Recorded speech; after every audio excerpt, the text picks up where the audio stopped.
My dearest Botchok, sadyang ang kay buti ng ating Panginoon.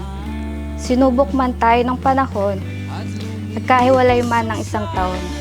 Pero heto na tayo ngayon, maharap na sa Kanya. Pero sa'yo, labis, labis akong nasasabik na makapiling ka na. Labis, labis na ang mga halik nang matagpuan na kita.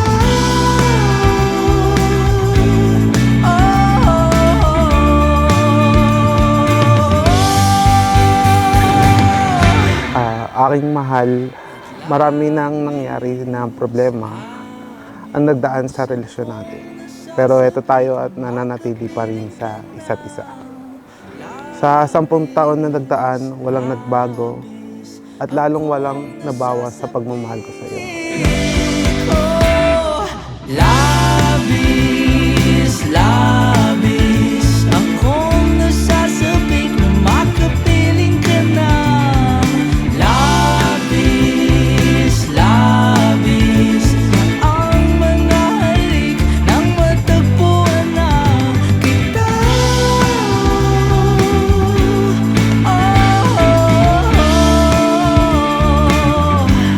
Matagpuan ka.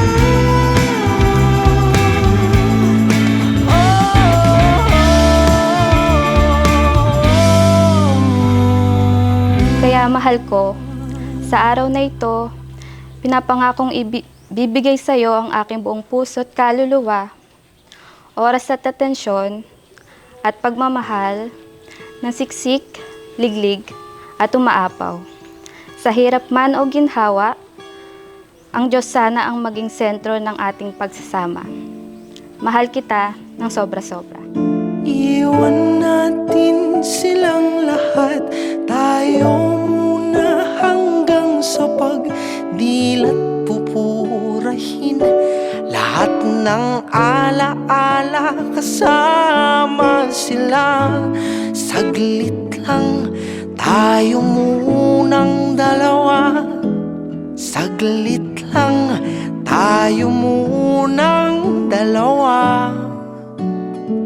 Maraming salamat, mahal ko, sa pagstay sa tabi ko kahit na may panahon na hindi ako kamahal-mahal. Salamat sa walang sawang pagsuporta sa lahat ng desisyon sa buhay. Salamat sa pagbibigay saya at kulay sa buhay ko. Hawakan ang aking kamay kahit pasmado. Magsisilbing tulay tungo sa di sigurado. Iwan natin silang lahat, tayo. Sobrang caring na. Bali, kasi tinitingnan ko talaga sa isang lalaki is yung father ko. Kung nakita ko yung characteristic ng father ko sa kanya, na caring, mapagmahal sa magulang, sa mga kapatid, laging inuuna yung iba bago yung sarili niya. At kung sakaling hindi umayon ang panahon, hahayaan ng tadhana gumawa